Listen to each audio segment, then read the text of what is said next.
Hi, everybody. Welcome to Miami Podcast. This is Jenny, and I have a very special guest today, artist and poet, 7SoulsDeep. Thank you for being here. Hey, Jenny. Thank you for having me here. It's a pleasure. It's a dream come true. I've been telling you, like, off the record, how excited I am that you're here. But I guess I should say publicly, too. I'm so excited that you're here. No, I appreciate it. Again, sorry for being late. Like I said, we're still getting acquainted with the Miami lifestyle and everyone's late here, so you fit right in. I fit 30 minutes in, then. Yeah, 30 minutes in Miami time is nothing. It's like 5 minutes for the rest of the world, so it's not a big deal at all. We're just getting acquainted with like ordering food. We're like the only people who order takeout, I guess, in Miami. I don't think it's that common for people to like order takeout. You know what? I had never thought about it, but I think you're right. Yeah, every time we call, they're like, they're definitely from New York City. we love takeout a lot. So that's been like kind of like something we've been like. What's your favorite place so far that you've been to? Damn, I can't. You can't honestly, pick one. They're all that good. We haven't had the proper chance to like really check out a lot of spots, but one of our favorite spots actually for the croissants, Pinocchio on the Bay. It's in Edgewater. I haven't been. All right. I have to go now. The croissants are amazing. Okay. I vow for that. The name alone. I mean, Pinocchio. So it's actually pretty cool. It's pretty crazy, but there's they're Italian and it's actually about Pinocchio. Yeah. So you'll find everything inside. Like you can go kidding. and no, okay, I definitely have to go now because that's my jam. I love Pinocchio. Yeah, definitely. I was talking about Pinocchio today. Earlier. Yeah, because we have two little girls and they were like, "What movie should we watch?" It was like Pinocchio and something else. I'm like, "You have to watch Pinocchio." And then our oldest, it's at a certain age where now she can analyze things. Okay. So I'm like, okay, you need to watch it and you need to give me, 3 like big takeaways from the movie. So she calls and she's like, she gives me like all the things. Yeah. And I was like, yes, this is why this is such a good story. And now you bring it up. So I really have to go. You got to go. Yeah. And I'll definitely check in with you to see how they went. Yeah. No, I'm excited. I love food. So it's awesome. But you mentioned you're from New York. Yeah, from New York City. So how is like the two worlds now that you've experienced Miami, how do they compare? To be honest, I have a big love for New York City, no matter what. But I love kind of dipping into other places. Like I mentioned to you off the record, like I've lived overseas a lot. So within that, you kind of always want to like kind of experience a new culture and kind of sit with it and see what it's about as well. Yeah. So I've had the opportunity of coming over here a couple times throughout the last 2 years and tagged up and left some poems around. And, people's always been very receptive in a positive way. Always showed love. So that's actually what ended up kind of me leading into here. The Super Fine Arts event that Kurt was the one who linked me in with that. That was what brought me to Miami this time. I'm actually very, very happy to say that it was all last minute, like no time to prep at all. Like this was all like last minute, but I've been prepared for a while for something like this to happen. So was it your first big show? It was my first event that I actually did at all, period. Yeah. Since I don't really do stuff like pop-ups. I don't do mostly interviews as well. But it felt like because of Kurt and my experience with him in the past, I could tell that he always has a very good understanding of my work and the fact that I might want to present myself in a very different angle that is outside of what the art world is, which I'm still getting acquainted with. So that brought me over here. We actually drove from Brooklyn all the way down. Oh, wow. Yeah. That's cool. That's exciting. We drove down, stopped in Charlotte for a little bit, and then pulled up over here. But it was fun. Opening night was really fun, at least for me. It was a chance for me to experience my work in a way that I haven't, because I'm anonymous, so it doesn't give you the same type of interaction as it does with like being very like physically there with your work. Right. So that was a conversation me and Kurt had. He's like, so are you gonna like kick it? Are you gonna like, what are you gonna do? Are you gonna stand behind the scene? And I'm like, at first I did just like kind of hang back and like watch how people interacted, and it was very pleasing to me to see that while the piece itself presents itself in a very aesthetically like a very vain way, the piece, the mirror one, right? Yeah. I am able to like capture people to like really sit with it. And that's what I love the most, because I love the fact that like people will wait for someone else to like stand in front of it and like soak it in for themselves, and like not press them about like, yo, come on, hurry up, like take a photo and like go, but like really like sitting with it. And that's what it's about. And I always say that my work is meant to be like that, and without me being there, like it can speak for itself. And I understand that being my first event, it's a big, I was making a statement, you know. One piece alone like says enough. Yeah. And I remember when I saw the wall that I was given, it was definitely like, I didn't get to see it in person because I was going on Sunday, and Sunday never happened. That's right. Yeah, because of it got too windy and they had to close, so I was super, super bummed. Yeah, that same day you guys, you and Kurt had the podcast. Yeah. They ended up like shutting it down completely. Yeah. He called me. He was just like, yo, Seven, it's pretty bad up here. Yeah, He's like, so come get sad. your piece. And I can only imagine, you know, once you put so much work and effort and time and a piece of yourself into creating this thing that took months, and then for it to just not happen, that was a bummer. It was a bit of an understatement, but yeah. It was definitely a kind of, I mean, it was really nice though to see the turnout for opening night. I think that I didn't expect that, to be honest. I didn't really expect that much traffic consistently throughout the night. But like I said, it was a very nice introduction for me to kind of feel out how I would want to present myself in those situations. And it was always very delved in with my work. Like I had very lengthy conversations with people that were from all places, expressing themselves and like being more in depth with who they are and like how they connect with it. And like that is what I love, because I understand that my work isn't physically seen, and a lot of my clients like purchase stuff with trusting my work, and when they always receive it, it's always like better than what they expected. And I love that, because I do leave like parts of me in these pieces that I've created with these mirrors, and it's been very important for me to know that they're being taken care of. Yeah, that's I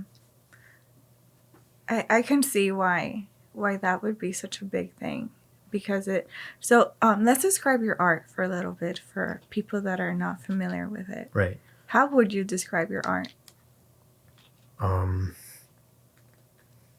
Well, how do I say this? I never really considered myself a painter. I'm just a poet, really. Mm-hmm. I do paint, like that's a technique and a tool that I use to express myself. But I never went to art school. Don't have any background on like any type of academics when it comes to art. Just self-taught. And I guess my art, to best explain it, is just, I'm just trying to make words as powerful as they should be. And I love the simplicity behind my work. I love that it's so simple, but yet it says a lot. And my paintings are obviously a lot more vivid in person. You can see texture and the color and everything else. Very well played. But I would just say my work is just poetry. Yeah, I would agree with that. I think that's one of the things that make it so special. There's no embellishment. It's just words, you know, and really powerful words. So from what I've been able to see, one of my favorite things that you did is the one that says, "Touch my soul, not my ego." That one was like, it really, like I got it. Yeah. Yeah. And that's so necessary, that message. Now, I feel like more than ever, humanity has always had that dangerous relationship with the ego. Right. But now we really get to see it. No, I think you're on point with that, especially with social media and everything else, like the image of someone, I guess is so idolized in that sense. So it's easy to get lost in that type of like thought process or consistent reflection, I would say. For me, it's kind of a way to check myself as well. Not just the people who you surround yourself with, because I think that's also important, but also how to check yourself, regardless of what you do in life or what you dedicate yourself to. Like, it's always important to know that you can always continue to grow in it. You can always be better in it. And that sometimes taking a step back to see it in a different perspective is so much better. Yeah.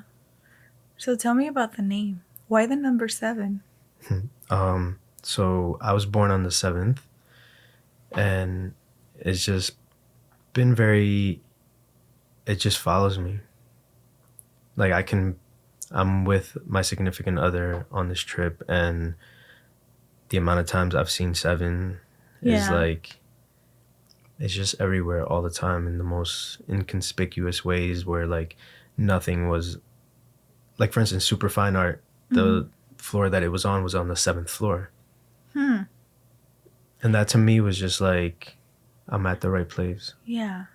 Isn't 7 also like, doesn't it have like religious meaning and stuff like that too? Yeah, there's so many ties with, it's an important number. Yeah, no, it's an important number across the board. It's relevant in a lot of different religious ways, and mine doesn't have any type of connection with any type of religion. It's just a number that to me symbolizes a lot of things. And that kind of envelops all together what the name is, like 7 Souls Deep. It really defines itself to be exactly what it is, but just in a much deeper level. Like, I definitely consider myself being around for a long time. Yeah. If that makes any sense. 100%. Yeah. You're an old soul. Yeah. Yeah. Yeah. It comes across very easily, I guess, yeah. Yeah. So I want to talk about your poetry. When you started, putting your art out there, was that the first time you made your poetry public? No. So originally, for the people who have been like following me for a long time, I've always done poetry, but I did poetry more on a, how do I say this, on the traditional aspect of it, typed up, put up on my page, very much like that. But I actually been pretty static for a little bit before I made this transition. I kind of like made the observation and pretty much told myself that like right now the world wasn't ready for that type of stuff. They couldn't understand like certain things, or there just wasn't a shift yet for that to be tangible and to be digested and processed the way that I would think, not for myself, but the way that it should be like digested, right? So I actually pretty much archived a lot of stuff, and then when quarantine happened, like a little bit right before it, I started like tagging up and like leaving stuff in the sidewalks and stuff like that. What was that first time like? The first time I actually didn't even leave my tag. No? Nah. I didn't. And then that same day I went and I did another tag. And I remember this one. It was during quarantine. I guess everyone was going through a very like similar effect, which was like the 6 feet separation, right? I think everyone's kind of forgot about that by this point, but yeah, I think we all want to choose to forget. Right. So, the poem said, "Your smile is the only thing keeping me sane right now," and it was because like, although I'm a very physical, touchy person, like a smile is something that you can always say and express it no matter how far away you are. Yeah. So for and me, even with the mask. Exactly. Yeah. Because we all had the mask, but you can tell when someone is smiling at you. Yeah, you can tell that smiling at you or like angry or whatever. But no, yeah, that was the first time I remember I put it up, and then I left my tag, and it was crazy. Like that same day, I still remember the first person who put it up. He's actually a really known photographer from New York City that I got really cool with it. And he put up the first one, and I remember I had such a great conversation with him about the poem and about like the time that we were all going through. And later enough, we were like protesting together, and you know, life had led us together in a similar way. So it just became an effect. But honestly, like the intention wasn't for anything other than myself to like vent and express what like I lacked, which was like access to like therapy still.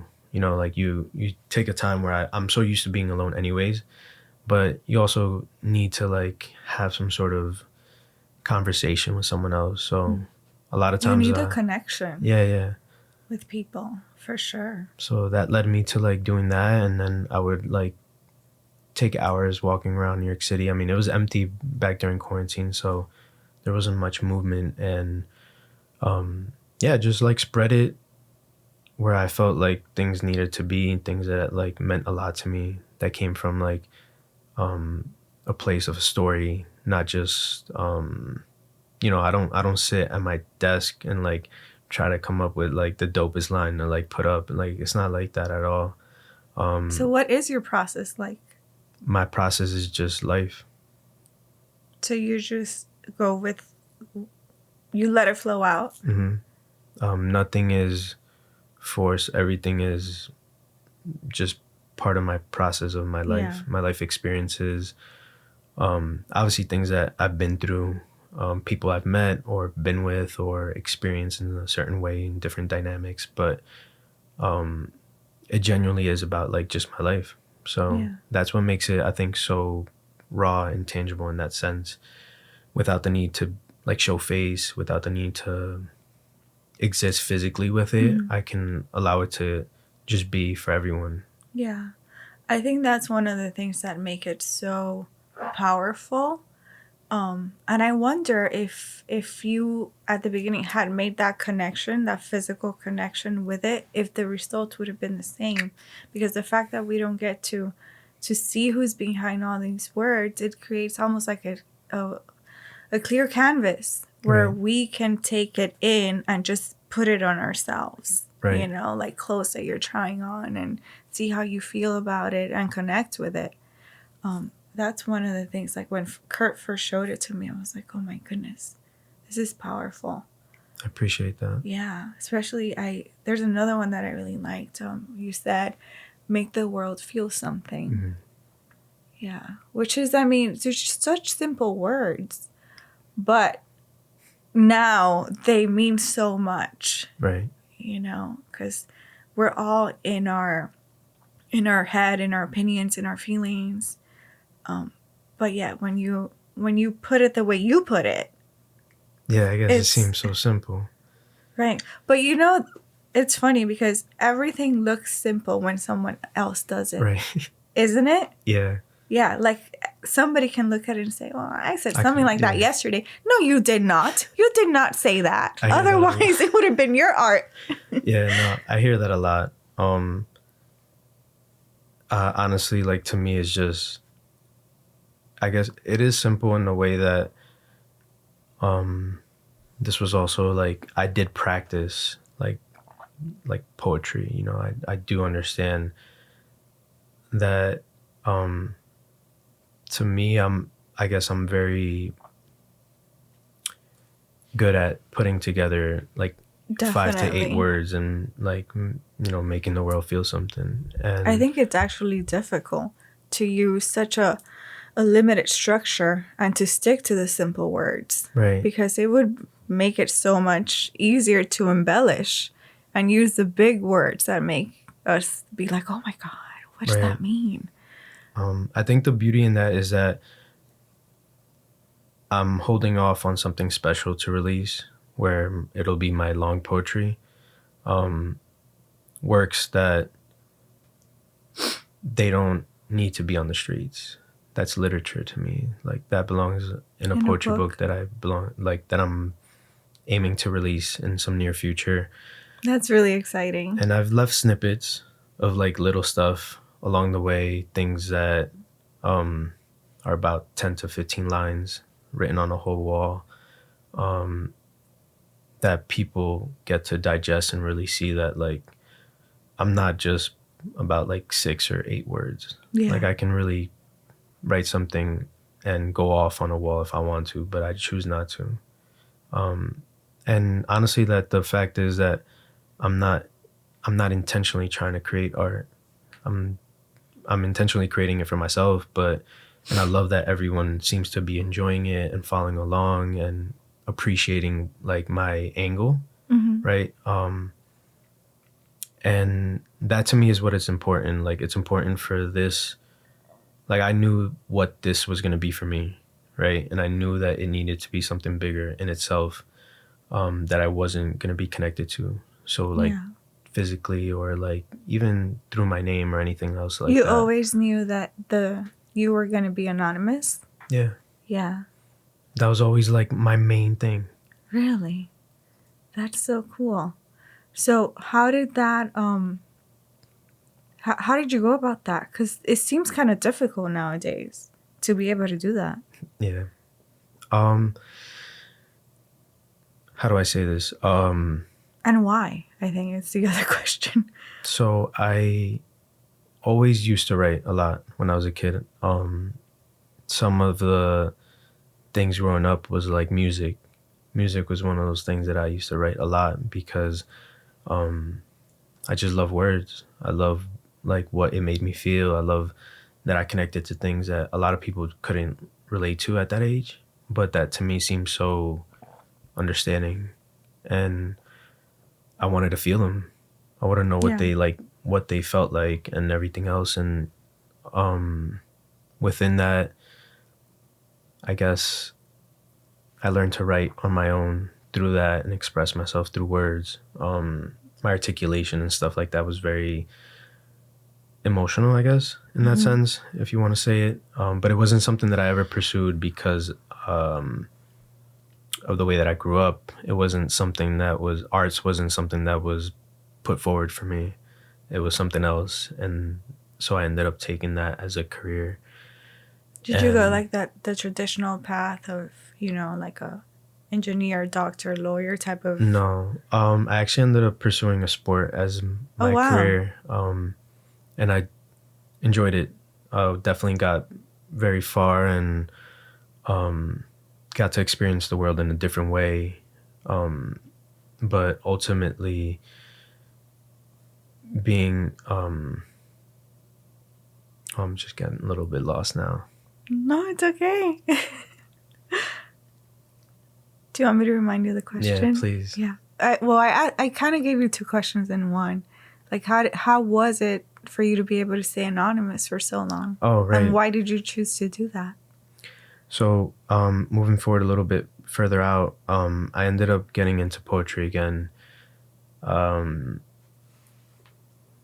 while I stumbled upon that, so I guess that's why I was mentioning the stuff before. So coming from that background into something like poetry is a very like different, like completely, like it's not even a 180, like it doesn't even follow the same rules, you get me? So transitioning from like an athlete to that isn't the easiest thing. So I kind of realized from the beginning that people weren't understanding where I was coming from. So being anonymous was also the fact that like I wanted whatever I was writing or whatever I was expressing not to be connected to me, one, and then two, like to live on its own. And that if people liked it or if people related to it, then cool. You get me? Like I wasn't like here trying to be like, I want to do this or that. It was just really like a need to express. Exactly. And then the anonymous thing kind of fit in with like, kind of like the type of person I am. I'm very like to myself. I'm very low key. Never really, how do I say it? And also because of things in my past life, kind of made it just a lot easier to just kind of not put a face to things, and it makes it. I get to like really live a lot of things that other people don't. I guess experience life in a different way. Like I don't. You get to cherish like moments and not like photos. Like I kind of realize that a lot more as I continue and continue and continue to do this. It's something that people around me seem to appreciate and respect very much. Like the reason why we were late was because I was coming from a photo shoot with someone I met through Super Fine Arts, Krell Wear. But super dope. She does like knitting, and the fabrics and everything is like the softest stuff I've like ever touched. But the shoot was for my significant other, and then we kind of both like ended up like modeling and stuff, so it was pretty fun.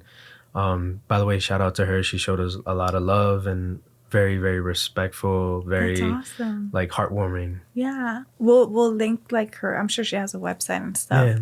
Yeah. We'll make sure that it's somewhere. So that led me out here. And then touching back on the name as well, like it all ends up tying in. You know, like from the beginning, I kind of made a decision and in a very general way, and then it ended up just little by little like trickling down into like things that made sense and that ended up being very organically perfect for like and perfectly fitting for me in the way that I would want to like pursue this if I decided to, which I am. And thank God for that, because now we have your art. I think what's also so special about what you're doing, you're showing people that they don't need to bear it all on social media to find success. There are things that they can hold sacred to themselves. Right. You know, like you said, cherishing moments, not photographs, or things like that. Because there's that pressure. Or do you ever feel that pressure? I don't think you do. No, not really. Yeah. Like, to be honest, I mean, I even have like a close friends list, but I barely even post on that. And when I do, it's not even my face. Yeah. So it's like just more intimate moments that I don't share with like the bigger audience. Because I also try to have like a normal, like I'm living my normal life. It's just with it becomes very enjoyable the way that I've created it, because I'm not being forced to do anything. I'm doing things the way I want to do them, with no restrictions, with no like gallery holding me. I'm independent. That's why this event was important for me, because again, I decided to do things a way that weren't traditional, I guess, in the art world. I'm not really too sure. I'm not too acquainted with it, but I know that a lot of galleries wouldn't probably would know that it would be very difficult to find grounds to be able to meet each other's like boundaries within that. So for me, when Kurt pulled me up to this, it was pretty cool because I had no expectations, didn't know what it was about, didn't know who was going to be there. I don't really even be researching things like that too in depth, like, oh, I'm going to be here or that. Like, obviously I knew like the credentials and stuff, but for me, it was just about showing up and pulling up with my art and letting it speak. And when I knew once I put that mirror on that wall, it was like, it was over. Yeah. You felt it. Yeah, it was over, but in a good way. It was in a way that was like refreshing, you know, like it was like, I don't know what their perspective was of me showing up and also just putting up one piece.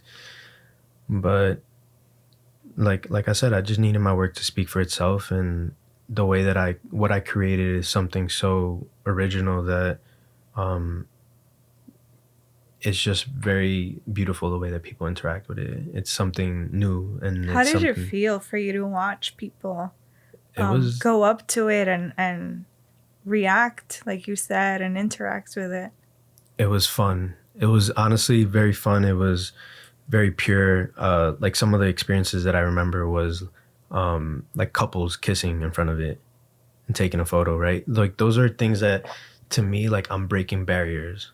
Yeah. Like social norms, barriers, like, you know, for you to feel very comfortable in front of that, to do that in front of publicly in front of, I don't know, there was a lot of people there opening night. It says a lot, you know, like I've broken the ice for a lot of things, and I think my vulnerability within my work and the type of person that I am, I think it's reflected, it's felt, like the energy is there, like, and then kind of seeing me on the side and not like right in front of my work is a different angle as well, I guess. I'm not sure how they took that, but for me, it's just, I'm not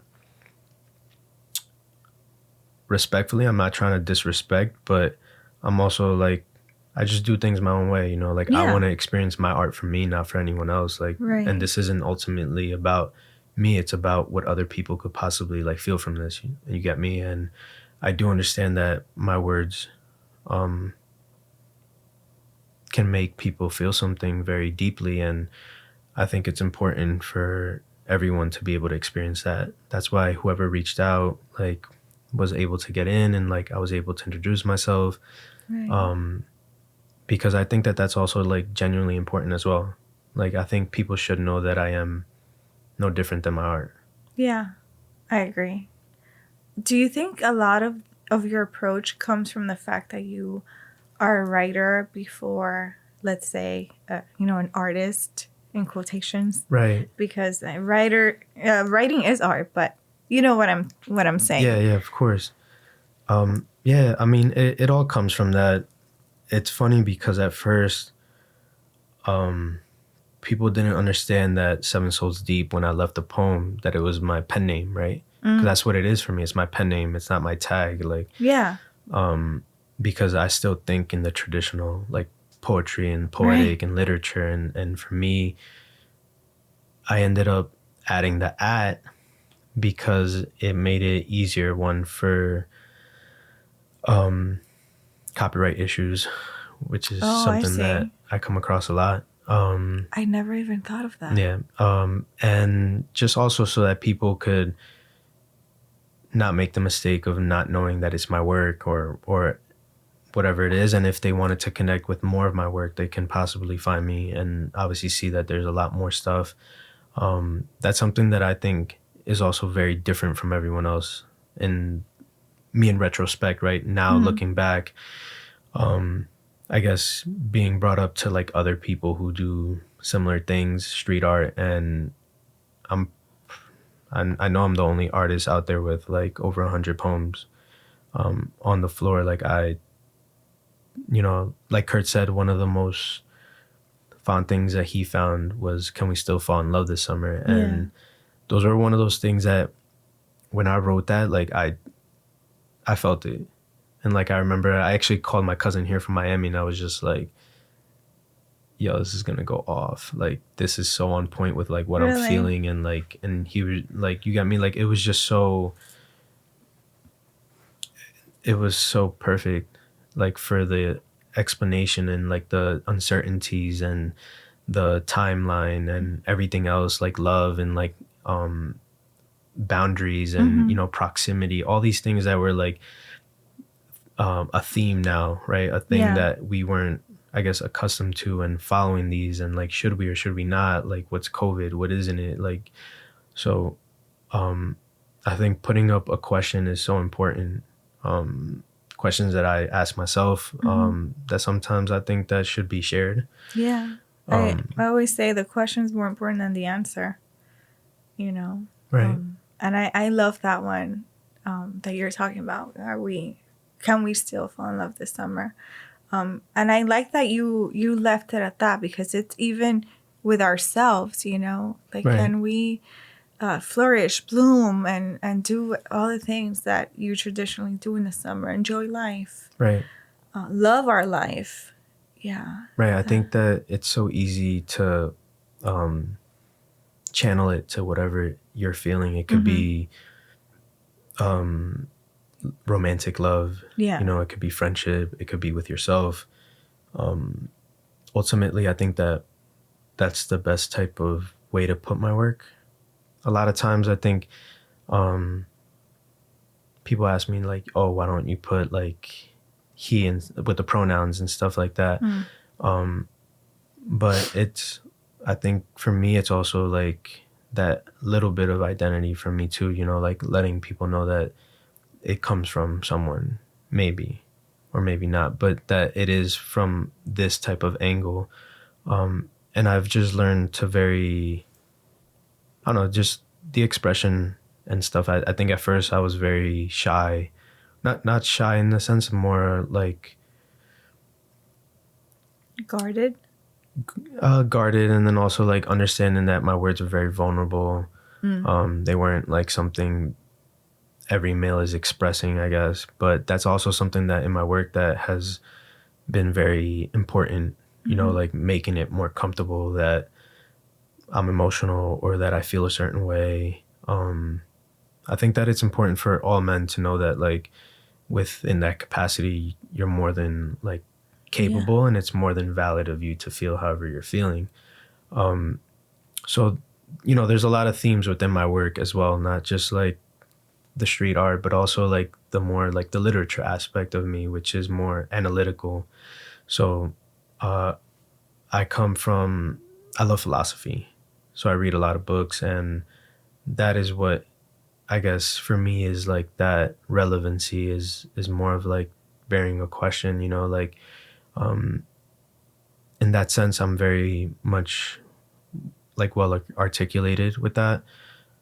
But I do love that the fact everyone's enjoying like the rawness, like the truth, like that's really like it's cool when like I get DMs or like comments and they're like, yo, don't ever show your face. Like Wow. like in a good way. Like they're just like, yeah. yo, please, like don't ruin it for us. Like I know everything else. And like I think those are like when it's like you understand, you get me, like this is something that is bigger than you and myself. Like Yes. how do I say it? Like for me it's like it saved my life many times. So I think that a lot of people who feel it in that way understand it. And that for me is like hope. You get me? Like the connection of knowing that you can be more than what you might have even thought you couldn't be.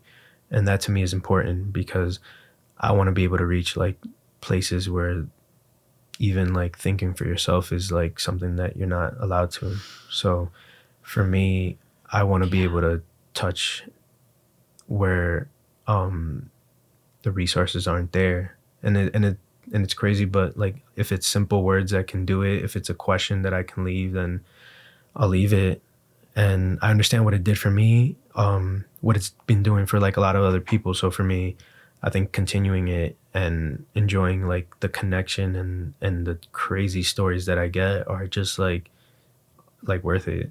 Yeah. What has been like the most meaningful from an art admirer of yours, comment or experience that you've had so far? Man,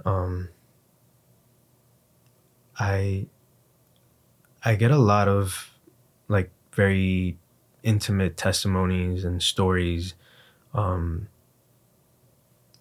interactions with my work in a very like difficult time, and then being able to like connect to it, feel the hope, and then use that to like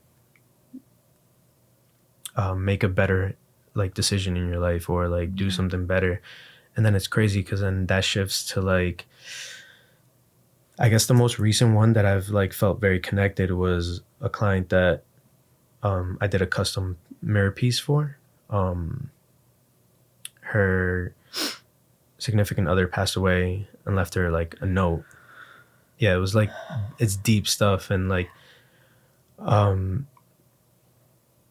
remember that. And I usually don't touch a lot of like stuff that's too custom, because like it's not me, and I don't like, I like creating from a very like raw point of view.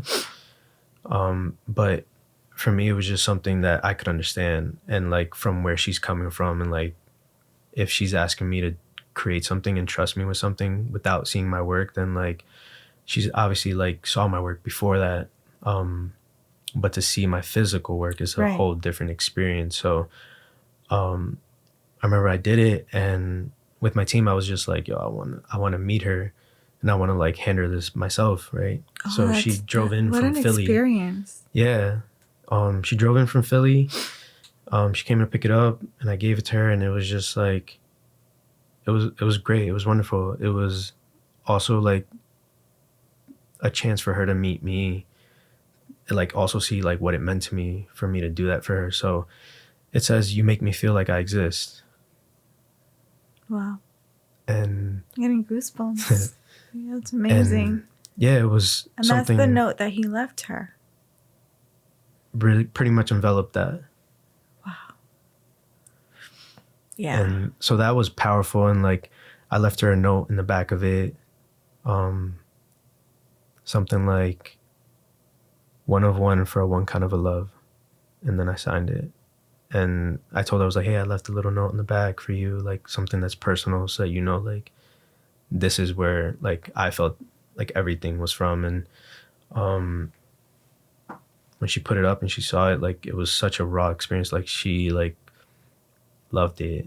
Like, and that's what I love. You get me? The fact that like, I think some of the words that she told me was like, she's like, I know that like I existed for him, and that I'm gonna exist for other people, and that I still have like a lot of life to live, and like a lot of things to look forward to. And like, you know, she lost someone who obviously meant a lot to her, and for her to like, I guess I wanted to put the past into the present, but also give that space for the future, you know, like for her to know that like, to feel things out in her way organically. And if I was able to like put that into words and like make her feel it through like the mirror piece, and it came out like spectacular. It was very minimalist, gold frame, big mirror. This was like, that one's on your feed, right? Mm-hmm. I've seen it. Yeah, I saw that one. It came out so pretty. Yeah, it was a very pretty piece, and I was so happy. But those are like those raw like stories that to me, like, they create that sort of like, I'm finding my purpose and following it, and that my intuitions of me continuing where I'm at, like, I should continue to trust them, because however they're like taking my work and using it to like move forward, like, to me it's not about me anymore. Like I said, it's about other people and what they could be taking from it. At the end of the day, nobody knows me. So however they feel about my work, whether it's good or bad, like at the end of the day, like it's relevant. It's making you feel something. Mm-hmm. And a lot of times it's just a self-reflection. And it's also things that I think we kind of strive away from feeling and strive away from thinking about, or even accepting that we've had those thoughts at all, because it might seem too insane, I guess, for like the regular person to accept. But for me, it's just like, I'm not afraid of saying what I feel, at least. Right. And I think I'm well past being vulnerable already. So. And the crazy thing is that the things you're saying, you're like, you know, you're echoing what the majority of us are thinking, feeling, or it was somehow in there and we weren't even aware. And you're just bringing all that to the surface. And you're doing it with words, which is just, it's so magical, right? Because, I mean, what's that saying? Like, sticks and stones may break my bones, but words will never hurt me. It just reminds you the power of words. Like, we remember words. They get etched in there in such a different way. You know, they really remind you how people made you feel. Right. Yeah. And I think that's important because I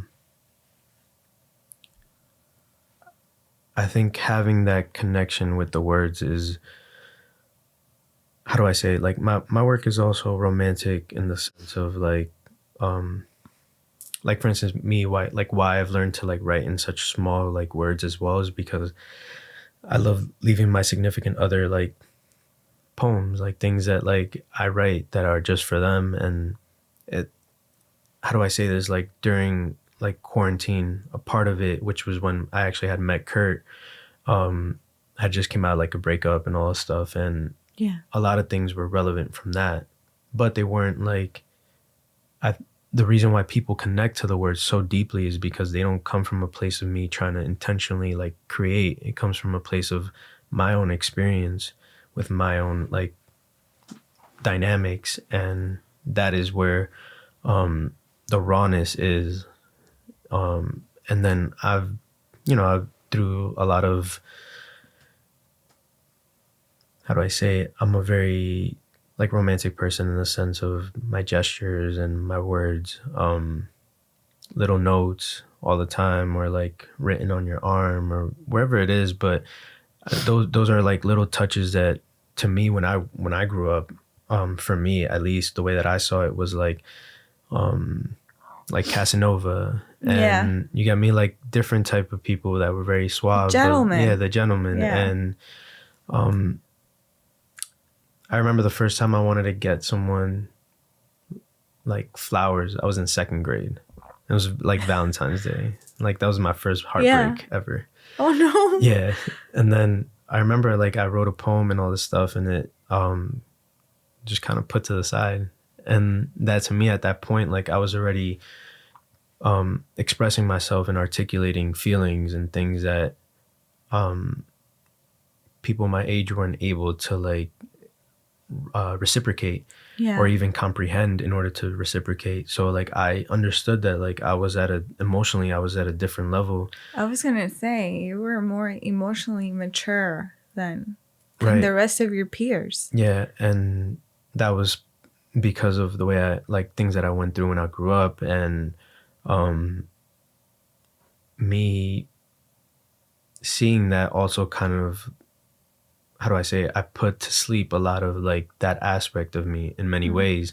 So when I started writing again and getting into poetry a couple of years ago, it was just like a funnel like of stuff that like just I didn't allow to articulate and held off on so long, so that when I finally started to touch pages and paper and like lines, like it was just flowing so naturally. It was just a lot of venting, a lot of like beautiful work that I created. And for me, I've learned to use it as therapy. I've learned to use it as my own tool to like make it through life challenges and everything else that we all go through every day.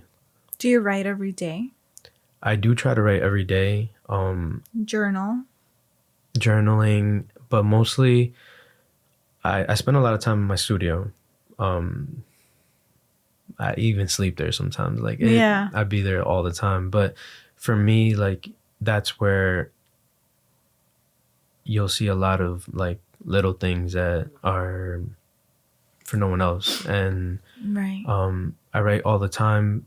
The last couple of days, I also like to process and digest and like stay still as well mentally. And there's always like a great time to like let that go on paper. And until I don't feel like I'm in that space, I don't like to really like write too much. I like to like just keep to myself and stay like focused on what I'm trying to do right now. So that was like the super fine art event.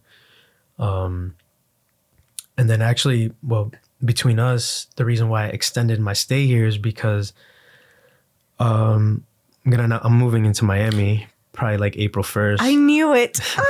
Yes. Oh my God, I'm so excited. So that is I haven't awesome. like really told anyone. Haven't really. Well, thank you for sharing that with us. Yeah, of course. I haven't even had the chance to tell Kurt.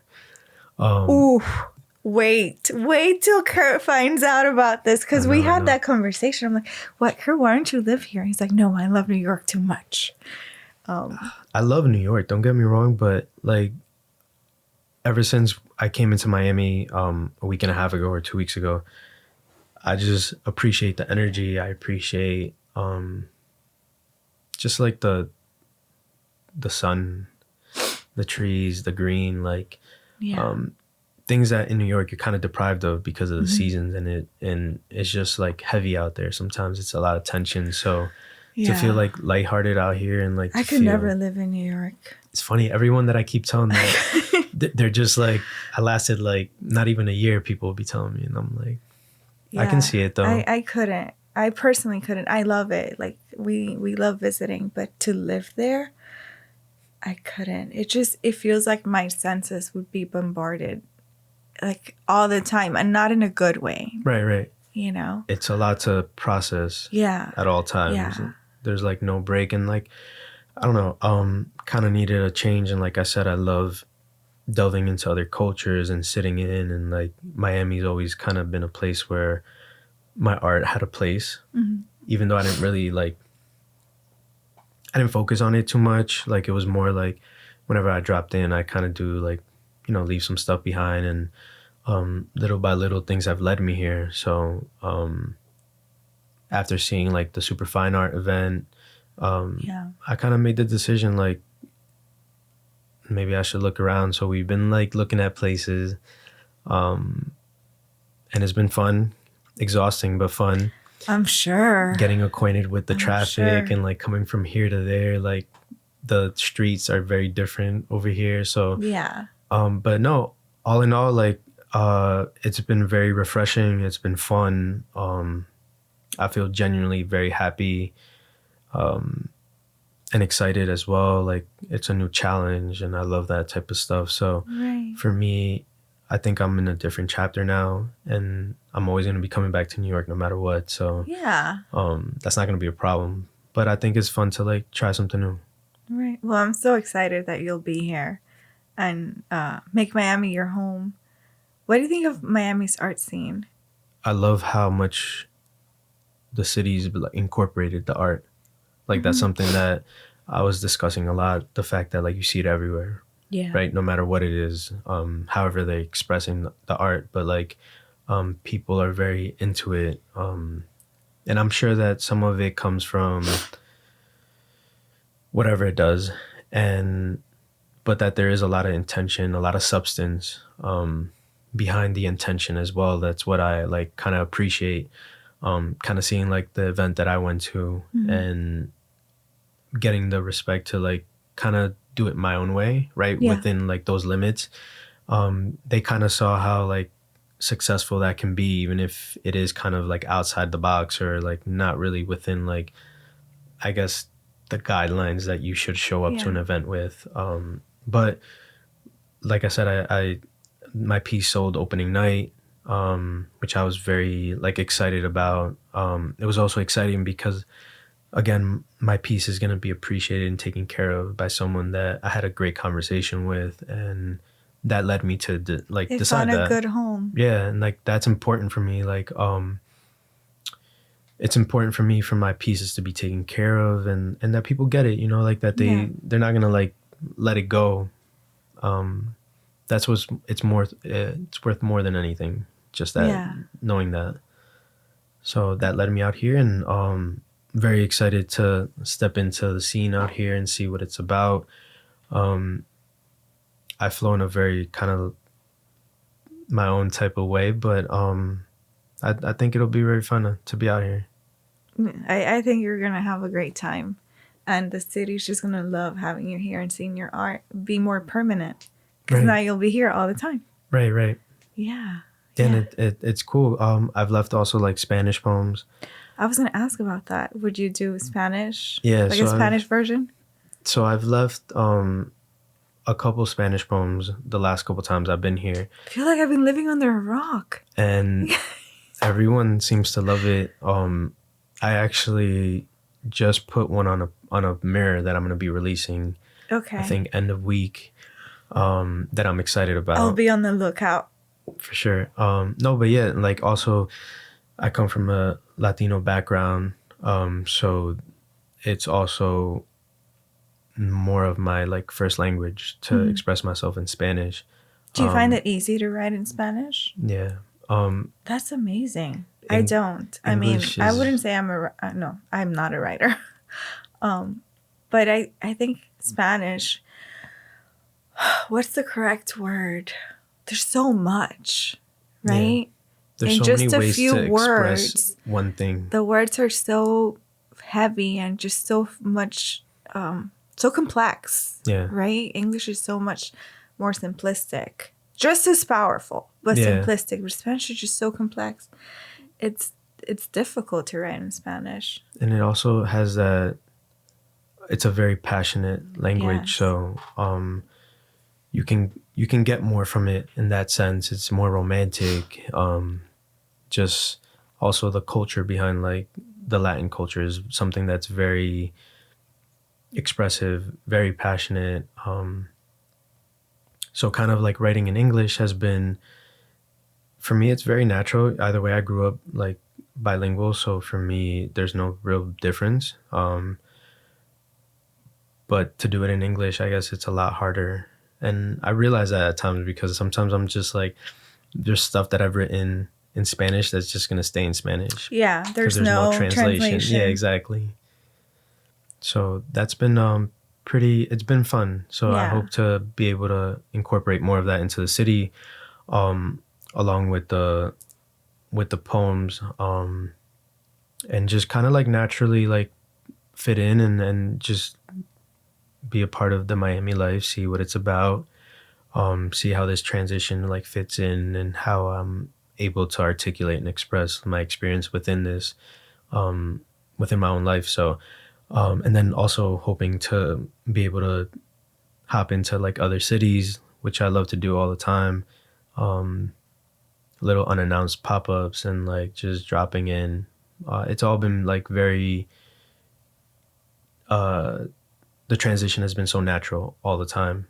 And now I'm trying to be a little bit more intentional with it. So I understand a lot more as I continue to go into it. And I think applying myself the way that I am now is still going to be just as enjoyable and natural. It's just going to be more intentional and just understanding certain things. But nonetheless, like I left a lot of Spanish poems in San Diego, and they get reshared a lot all the time. And I love the fact that people are asking for me to like write more in Spanish. A lot of the audience out here in Miami is always like drop stuff in Spanish, in New York City as well. But like I said, I'm doing things my way, and I think that everything has its time and everything has like a moment, and little by little, like there's a lot more. I love that you are helping people rediscover the power of words and poetry with your art. I think that's just incredible, and you're so talented. Appreciate that. I'm sure you've been told. Can we talk about? Well, you mentioned your Miami experience and the great news that you're going to be here. But what do you think is like the biggest difference between art here and the rest of the world from what you've seen? How do I say it? I mean, I think there's a lot of parallel perspectives between like New York City, period, right? Like, I think it's like Frank Sinatra says, like, if you can make it in New York, you can make it anywhere, right? And I think that that's very true because New York has a certain standard, a certain pace and notoriety that is very difficult to uphold. It's very difficult to make it known. It's very difficult to stand out in a crowd of so many, right? So coming into Miami, what I think is my most enjoyable aspect of it is the Latino side, the more tropical side, the fact that like I can convey different things over here than I can in New York. Like I remember, kind of to give you a gist of the things, like I wrote something in New York and it was Hope You Fall For Me This Autumn. And then I actually wrote it in South Beach. And then while I'm writing it, I'm like, wait, hold up. Like, they don't really have autumn. Yeah. That is such a good point. So those are things where I'm like... We realize it's autumn when Starbucks starts talking about their pumpkins. And then we're like, oh, yeah, Halloween's coming. Yeah. Okay, time to bust out our, like, boots because it's going to get so cold. Right. And that's what, like, to me is, like, kind of funny because you start to learn, like, your audience, right? You start to learn, like, what the culture could be like. And I think definitely, like, that's what's kind of led me here. Is kind of, I've already understood what my work can be in New York, LA, like many cities around the country that I've left it. But I've been kind of finding like a new niche, like where to like go next, where I want to like sit next. And I think Miami's a great like second step. I think it's gonna be good for me in many ways. And the way that I see it with the art world is that it's very much relevant right now. It has a lot of capacity. There's a lot of artists coming out here. I mean, I run into a lot of people from New York City out here as well doing work, but I'm hoping to be able to really see and experience the artists themselves, right? To see like what they're about. Mm-hmm. Like I'm more about that type of person that with collabs and stuff like that, it's not that I don't, but if I think that I vibe with you and the energy is there, then like I'm down. But those are the aspects where I'm intrigued. I'm intrigued to see like how I can express and convey and hear and also like be a part of it. I want to see how comprehensive the art scene out here can be towards someone like with my type of angle and aspect, right? Like if it's tangible, and I think we saw from that first event that like it's more than tangible in the sense of like gallery work, like it's obviously like within the budget. So I think in those aspects I made it very known that not only do I have a place here, but like I'm here to like make a statement and take what's yours. Ultimately, you got me in a very like artistic way. You got me in a very expressive way where I'm trying to like let you know that this is about art. Ultimately, it's not about me standing in front of my piece. Like I'm not here selling it because I look like A, B, C, Y, Z, whatever. Like I'm here and I'm letting my work speak for itself. And I think that was the most powerful part that I saw within the event, because the person who ended up purchasing never heard about my work before. So that says enough. You got me? Like that to me says a lot. And that's what I wanted. I want to be able to see where the substance is in the city.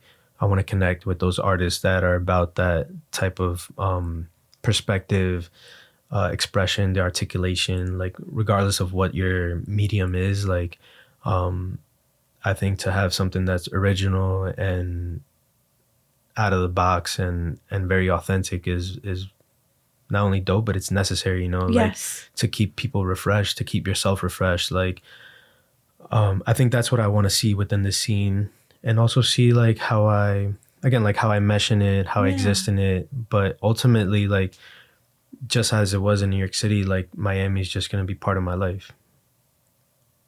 Yeah. I think that's one of the greatest things about the Miami art scene. It's, there really are no rules, you know, you don't need to go the traditional, like, have some sort of representative in the gallery and wear the tie and, you know, the white gloves.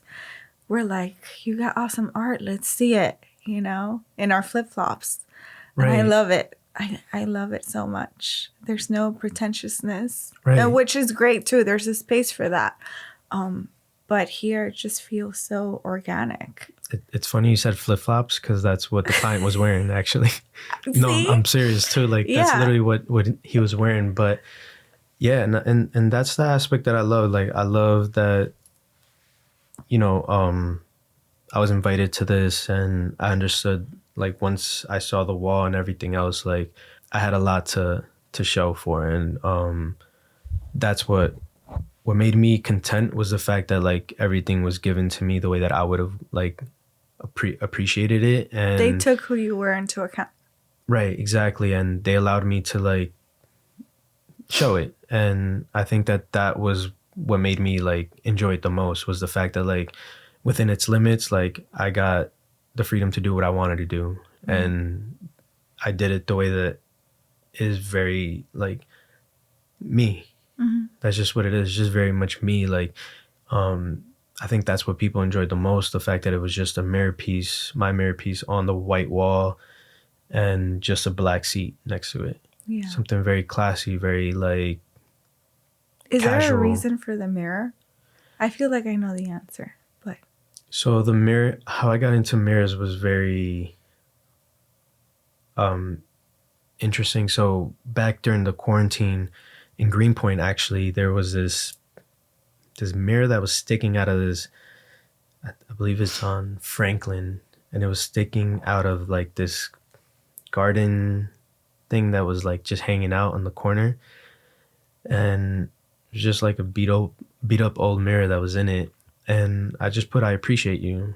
Those are one of the On things it.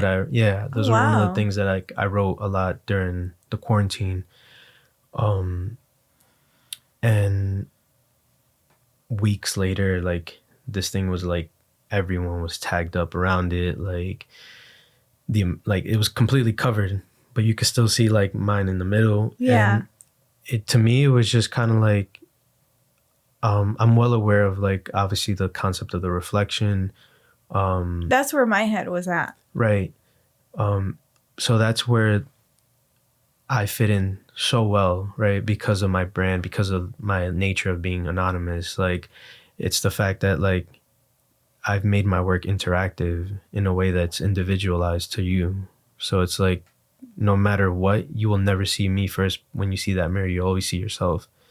Yeah. And that's something that becomes so much more powerful, because you always want to feel like it's for you, right?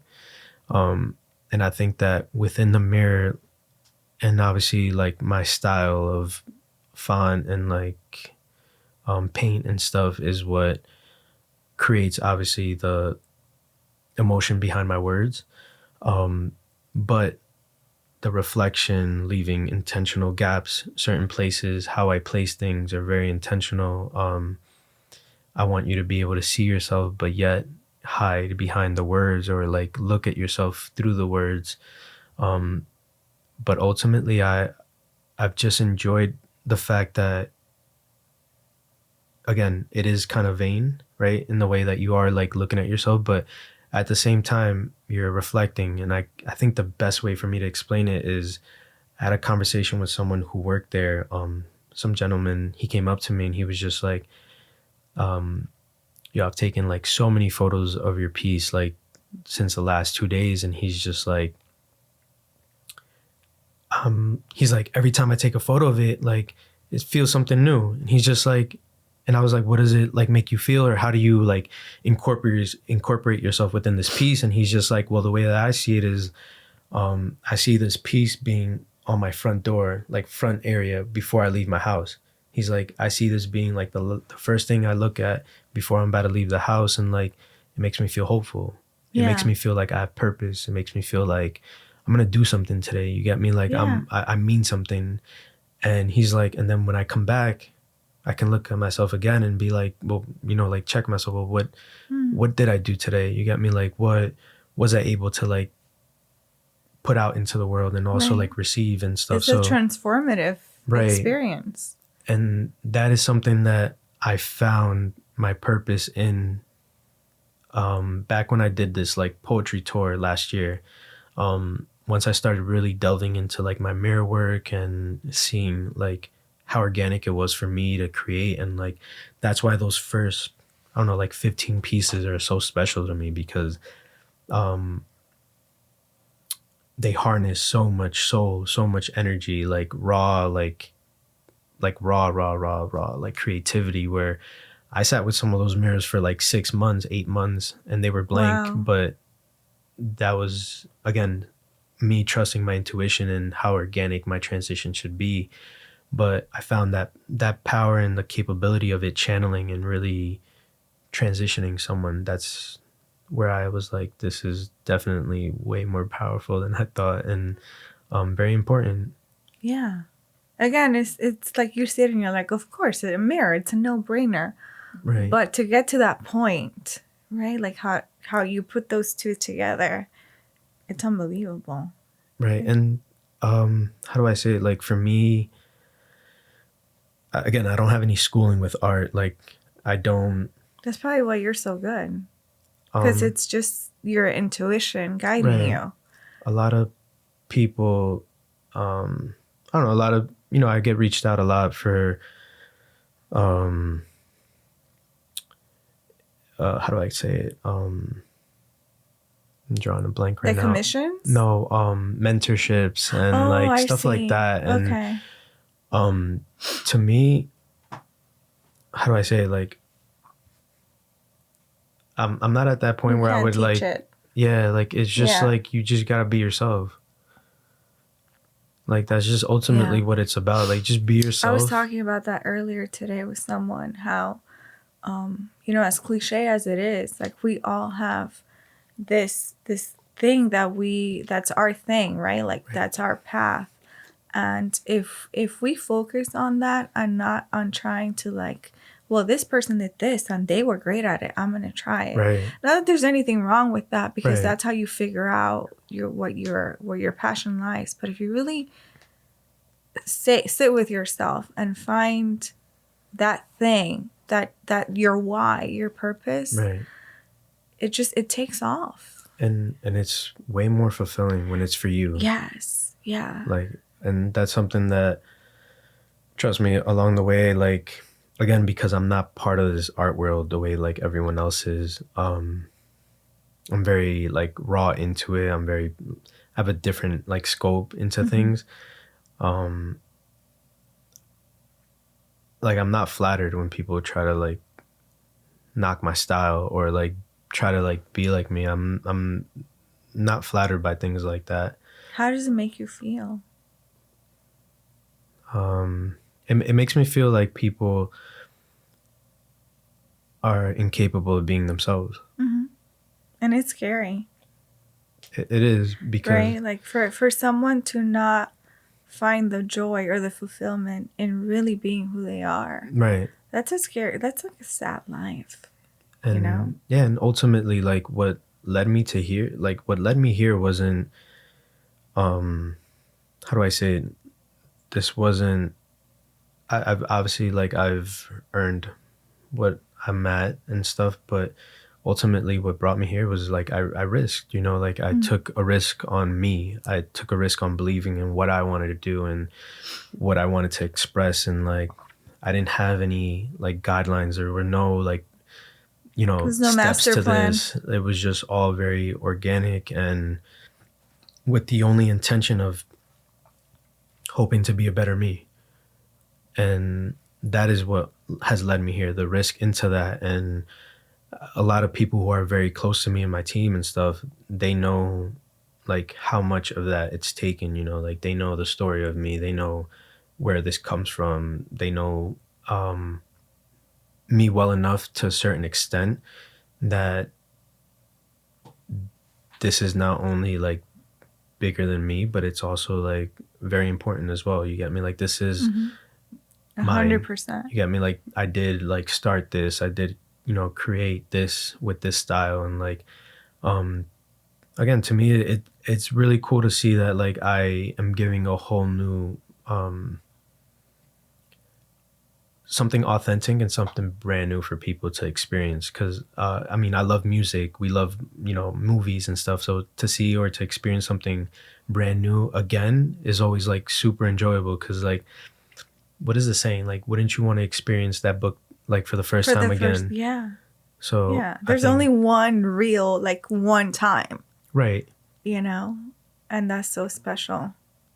Right. So I think that's where like the magic begins and starts. What advice would you have for someone that's looking to do something creative like this, but may feel like, well, I'm not qualified, or I don't have the right schooling, right, or whatever? Honestly, like, I've learned within my own experience of this, it's just like anything else in life. I think everyone has aspirations. everyone has goals, everyone like wants to achieve and like find their purpose, but a lot of people aren't willing to be committed to that, you know, like and that doesn't, And it takes work it to takes a find your lot of work. purpose. It takes a lot of dedication, and guess what? It takes a lot of mistakes. And those Yeah. mistakes aren't mistakes in the sense of like you wasted your time. It's more about like you took the risk to try something and that wasn't for you. Now And you know. and that's something that I've, you know, felt a lot of times. And even throughout this time period, I mean, I guess now it's been, I guess 2 years officially me and like into the art world now, which I'm very like brand new into it. And I appreciate and I'm grateful for like all the connections and the amplified audience that I have. But ultimately, yeah, it's all been like so tied into that, just risking and being yourself. Yeah. You know, like I mean, I understand. I took a big risk putting out my diary because that's what it is. You know, it's not. I can't even imagine what that would feel like. Like I would die if somebody opened up my journal. Like, no, Yeah. don't. You And know, they're like super private thoughts. And the fact that you had the courage to do that is just amazing. And to see how necessary it is, not just for you, but for the people that come across that. It's, right. Yeah. And it's so beautiful to see how like it's again, it's so relatable, but yet it becomes so individually like attached to that one person. So there's one of my poems that a lot of people like, and it says, there's beautiful, then there's you. And for me, when I created it, it came from the concept of like appreciating someone's not only their beauty, but who they are to be more than anyone else. And Wow. this gets seen in Ocean Beach, San Diego by someone who like opened up to me about an intimate story, and they had just like lost their significant other like 3 days ago. And this was the only thing she started finding it 2 days after, or 2 to 3 days after. And she's like, these are what's keeping me going right now. This is giving me hope and everything else. And like, again, imagine like that's a whole different angle and perspective. Yeah. And I just love that the fact that it's able to transition and channel through like right. So many like different walks of life, so many different experiences, and ultimately it's for everyone, you know. Like I just love that. I think you exemplify the power of art because it, you know, you're showing through your work how unifying it really is. Because we think, right. Oh, we're so different. But then you come across people like that that tell you, this is what it meant to right. me. And then you realize we're really not that different. You know, we all have this thing that unites us, which is the human experience. Right. You know, we suffer, we lose people, we feel lost. Yeah. And like, I think also, I just want people to know that they're not alone. Yeah. You know, like because of my like life experience, I can't say I had too many people in my life. So you start to really enjoy your alone time, and you need to understand that there's a, like, how to process loneliness and how to process being alone. Those are very two separate things. So yeah. I know that a lot of people have understood that they don't feel alone. And if I'm capable of expressing myself and being vulnerable through emotions and words, and again, other people can cloak that, right? They cloak themselves with my work, and it takes that vulnerability away. Like, you're not the one writing it. You get me? It's a lot easier to like wear it. It's a lot easier to bear it. And that's where I also like learned how to like detach myself from my work as well. Like, again, like I mentioned, some of my work has been so intimate that I at times didn't really want to release it. Not because it wouldn't like hit. It would be more because like I didn't want it to hit. Like, this was for me, you know, like, But again, like I've learned to separate my ego and separate like my identity within it, to know that like that would be selfish of me to like keep this and like not let Yeah, I it was out. gonna ask, does it become easier once you realize how much this does for people? It does, but I also learned how to hold off.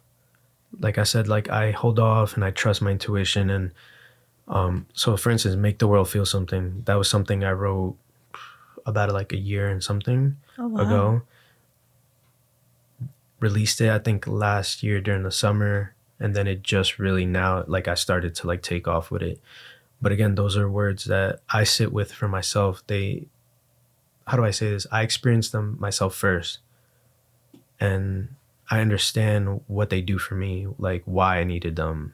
Another one that was like that was I fell for myself this time. Yeah. Oh, that was such a good one. That one Yeah. was like one that like I needed. Like I needed that one. And like I guess in a way it was selfish of me to keep it to myself, but you know, sometimes it's nice to just keep it and like hold it and appreciate it before like everyone else gets to like see it and touch it and try to comprehend it. Like I do keep a lot of things to myself because again, like this is for me. This isn't, as much as it is for the bigger picture, it's also like my own like process of life, my own like therapy. And I also want to like sit with it. I want to enjoy it. I want to know that this is like what I want to actually put out after like it's done its job for me, you know, like I understand where it's coming from. So yeah, like gatekeeping. And I guess that that word comes from like keeping something just to yourself. And so in a lot of ways, to explain this the best way possible, I don't really care for a lot of things that other people do, in the sense of like celebrities things? And like material things, and you know, other things that like I could be heavily invested into, or like other artists. Like I don't idolize anyone. I don't like follow anyone else. And this isn't like an egocentric aspect to my life. Is just I went through a lot of life alone, so like you learn to understand how to adapt to that and apply yourself, and like so you cherish everything a lot differently than other people, because you don't have people. So those are the things that mean the most to me, like things that don't have a price on it. And that would be like words, things that make me feel like they're for me, and I like keeping them for me, for myself, for a while. And then I understand that you know, within this I do have a responsibility now with what I put out, and it's cool to see like how it takes off, right? Like because you put something out, and like referencing back, like Can We Still Fall in Love This Summer, like that was something, the minute I wrote it, like I knew this was gonna be crazy big, like but just because of the power behind that question, like the timeline, everything was just like, how do I envelop what I'm feeling right now? And like I remember I felt it, and that one, like it was such a like rush, like like it was just like adrenaline. You knew right away. Yeah, like it was just like there, like it was in my face. And like and it wasn't written like that at first. Like there was many different like layers to me getting to that. Like there is a process for me, like as well, like aesthetically what things look like. Some things are becoming more intentional, but that's more of the artistic flow of it. And me trying to make my point across, the way that I write things are intentional. So finding that shift and like seeing it like take off, like that to me is like some stuff I want to hold to me for like a bit longer, and then other things I'm like, now it's time. And it's crazy because every time I've trusted that intuition, it's honestly been, at times I've had to step back to really like process, because it's so connected that like it's overwhelming at times. Like time, places, energies, like I think one of the most vulnerable things I put out was I never got to tell her that I love her. Mm. And I remember I put this out in LA. It's actually still up. And there was this one wall we kept seeing, like when we first got there. And I was just like, I knew what I wanted to put. Like I had this written for such a long time. And like, I waited and waited and waited and waited. And like, when I saw that wall, I was like, this is what needs to go there. And I put it on it. And then like a day later, this photographer from LA like sends me a shot of it. And it's crazy because like the composition that ends up being behind it is so like on point that you would think that I like set this up. Like that's the type of stuff that happens. And like I'm just like caught like damn, like how did you get me? This is so like on point, like everything, timeline. And for me, I remember when I first hit this wall, mind you, I saw it so many times. It was empty. There was no one in front of it. The photo was, and it's on my page, it's an older gentleman. I believe he's homeless, and he's standing right next to it with a phone in his hand, and he's like texting someone. And the poem says, I never got to tell her that I love her. And the composition is so crazy because you're just like, the way that I interpret it right for myself is like, I'm looking at this in the future. Like that's a reflection. Like to me, like it's crazy how things just portray them. Like they just follow each other the right way and they add up and line up. And I remember a lot of people like started sending me that. And to me, it was just moments where they're so like raw and they're so connected that like I at times like even with my team, like then they've seen and experienced a lot of things with me and that they're like, this is like kind of like bizarre. You get me? Like, like how is this like happening like that? I know you said you're not religious, but would you say you're spiritual? Yeah, I'm definitely spiritual. Like I do believe in energy. I believe in like that intention being very raw and like you can feel that a lot. And I think that a lot of my work harnesses that. It harnesses a lot of energy. It harnesses like parts of me that I think through my words you can feel them being so heavy and like full of life experience and stories and intimate like details that sometimes are so literal and other times are more metaphorical or like analytical than that. And I think that's what's made it enjoyable for me, is to see how much that net can like just like connect throughout everywhere in the country. So it's been really fun. I'm very grateful for like the reception, the audience. Everyone's been so like so family. Like you get me? Like it's been so raw and organic. So everyone's seen like a lot of transitions, a lot of like growth in a very unique way. And that's what to me is like ultimately like from an artist perspective now looking at it is it's kind of cool, you know, like to see the growth in that. Right. The progression right of life in your art. Right. Yeah. That's incredible and so special. Yeah. So can I ask you a question? Yeah. How do you expect my art to be received here in Miami? Oh my gosh, with open arms. I think, you know, Miami has this reputation that we are so superficial and materialistic, but there's such a community here that loves art, that loves literature, and it's hungry for meaningful art, for things that are beautiful but also deep. Right. So I think it's the perfect place.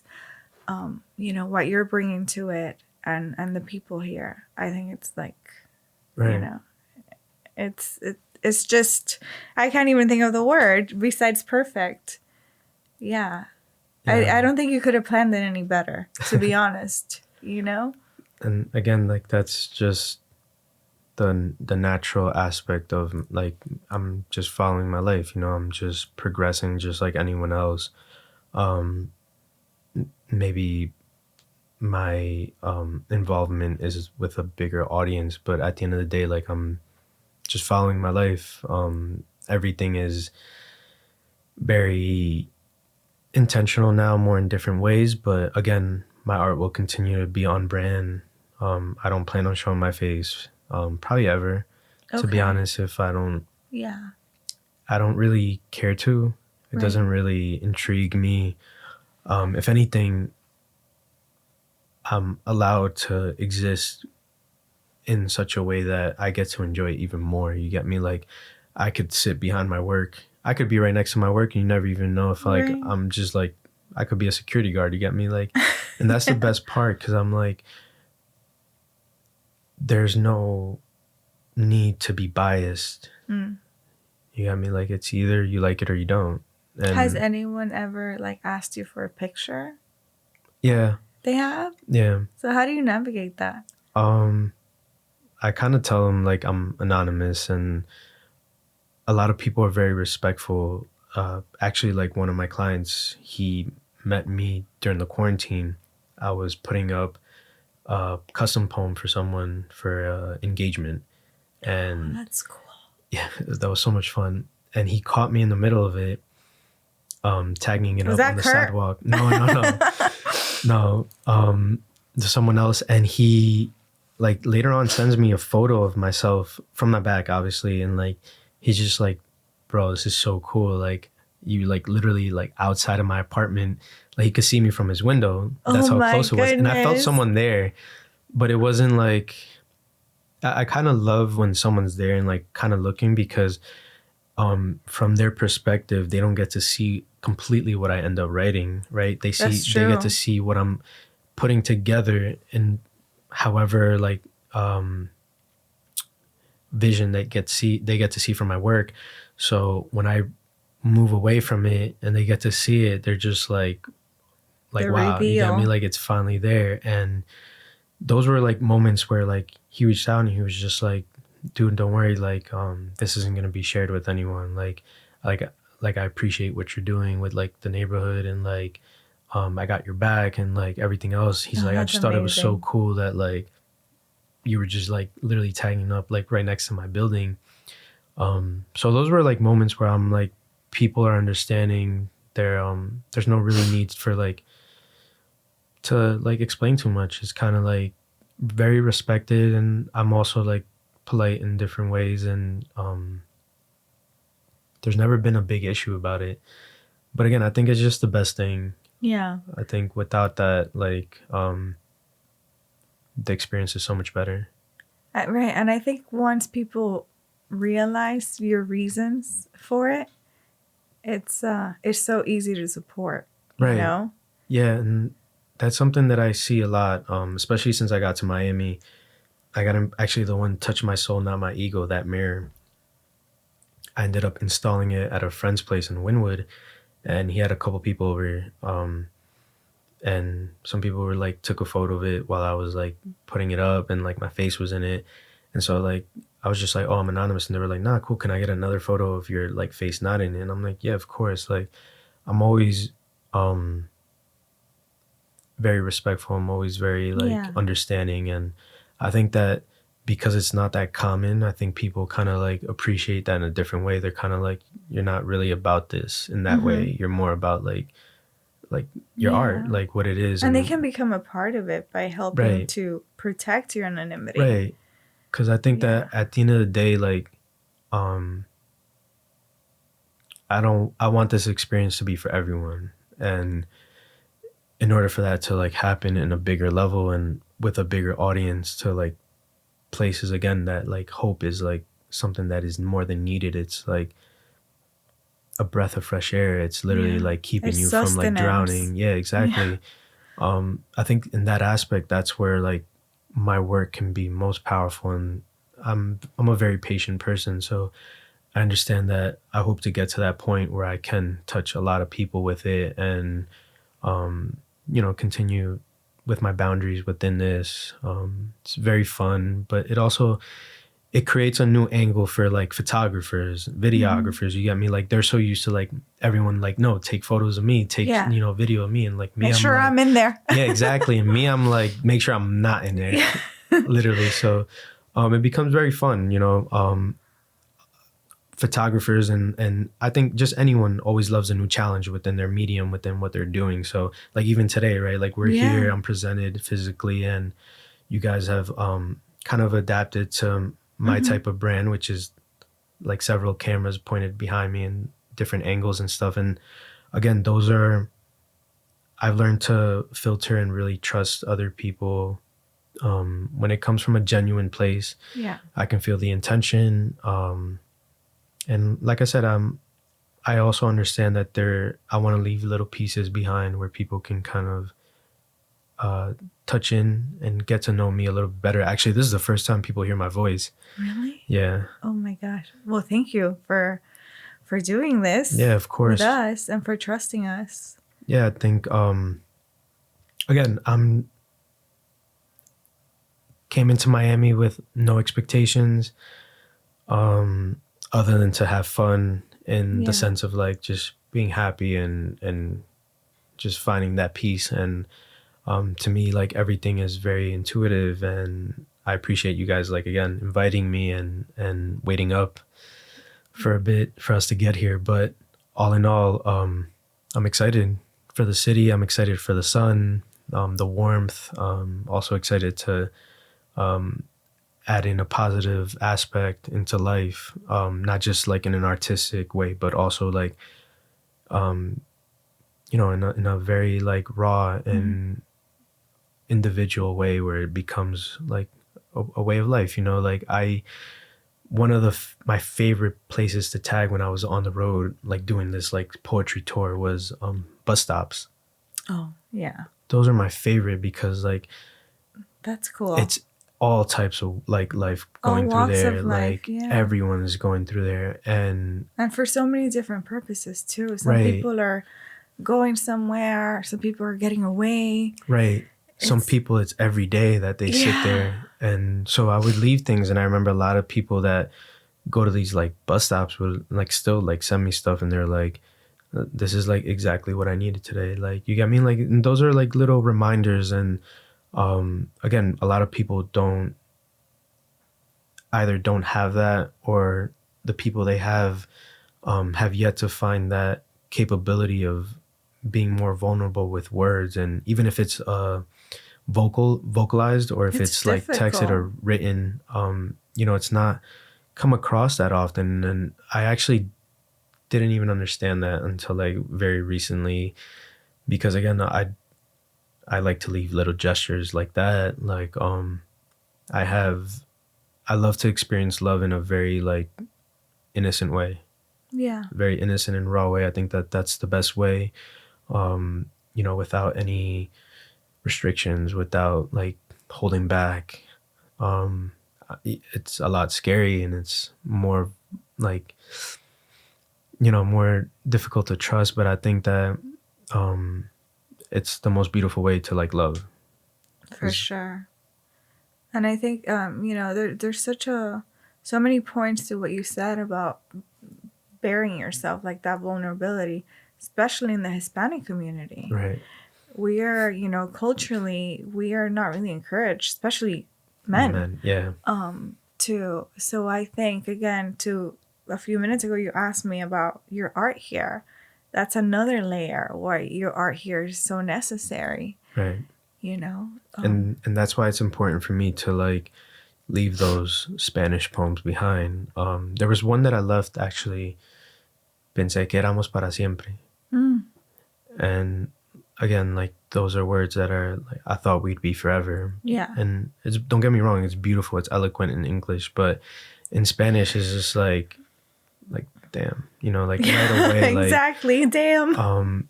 But those are those things that like, to me, again, I want to be able to touch up on in a very transparent and a very like direct way, but also just poetically, like reminders. And this is also something that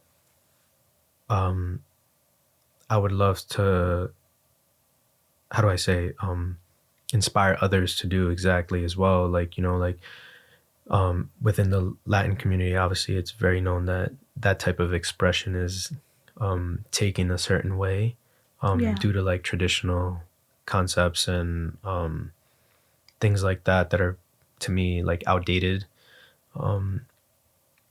So it's important that within those roots, like guys feel more comfortable. Yeah, that everyone finds a place. Mm-hmm.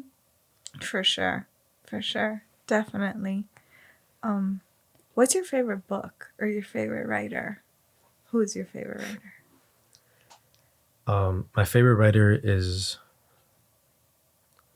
honestly probably Socrates. Ooh. Yeah. Yeah. Dang, that's a good one. Yeah, if you're gonna have like a number one guy, that's Yeah, he set the bar pretty high. for real. But no, my reasons behind that are because, how do I say it? It was the simple reasons why he wanted to do it, right? He died for his words. Literally. He died to free his people through questions. So imagine how powerful that must have been to knock on every type of norm, knock on every type of institution, knock on every type of fixated institutions and stuff. So for him to do that and then to carry out those words to his like last breath, like that to me is not only like romantic, it's honorable, and it's, again, he understood the bigger picture. Yeah. And it shows conviction, right. Not now, hopefully I've matured, but I would always get so upset, like reading his work and then realizing like, why'd you let them kill you? Right. You should have left. You should have, like, the world was small. There were so many places for you to go hide. Right. But yeah, it's why would he, Exactly. If there was no place for his purpose. Right. Why go on? And ultimately, like, he ended up, fulfilling his purpose in a different way, we're still talking about it. Right. And this is thousands and thousands of years ago. But again, it's that articulation, it's the romance factor in it, the I'll die with my words type of thing that for me was always poetic, always powerful. Like, again, to be relevant for thousands of years, and for your mentality and perspective on things to be so tangible right now, and even more far out than we've even like experienced yet in life, like from government and all types of different aspects. I think to have that, words now don't mean much. Right. People throw them around, take them back, or say that's not what I meant. Right. Yeah, and culturally and historically, we come from societies where your word was everything. Right. It was literally everything you had. That's how you did business. That's how you asked someone for marriage. That's you get me. There were so many different ways that words were utilized to not only communicate, but to have a standard and weight to it. And your reputation was your word. Exactly. Yeah. So for me, he's been like definitely a wonderful read, a wonderful, very difficult sometimes to like analyze and break down, but I've appreciated the fact that it is so dense, within like 35 pages. And then I guess to be a little bit more relevant within our like era, I guess, someone I enjoy is Paulo Coelho. Not from The Alchemist, but other books. Aleph is one of my favorite books from him. I just, again, appreciate the poetic aspect of it, the philosophical aspect of it. Right. I think that those journeys to me like are more rich. They're more intriguing to me. Yeah. When your book comes out, will you remain anonymous with that side of your career? Yeah. Okay. I mean, the book is pretty much put together, but again, it's just those things that I'm waiting on for the right moment. Right. I think there's still a lot for me to do in order for me to want to release that. But I mean, I promise you, like, even from like my significant other being here and like listening to this, like I've read poetry from guys like everyone, you know, like Shakespeare and other stuff, and then I've slipped in like poems of my own, and she couldn't tell the difference, you know, in the sense of the quality, the expression, the articulation. And I'm not comparing myself with anyone, but I do understand that my longer works are meant for literature and for those who want to experience like my poetry, my real poetic side, in an analytical way. You're gonna get it at some point. Oh my God. But I'm so excited for that. Being patient about that, and it'll definitely be worth it when it comes out, because I put a lot of time, a lot of love, and a lot of me into it. It's very raw, so even the title alone is gonna be definitely a great way and into like what my book is gonna be about. That is music to my ears. I'm so excited. Hopefully it's sooner rather. No pressure though. No, I know. Yeah. Sooner rather than later, just so we can read it and then you can come back hopefully. Yeah, of we course. can discuss your book. Yeah, and obviously I'll be in the city more often, obviously, living here and stuff. So it'll be fun to touch base and see what I can add in again to the city.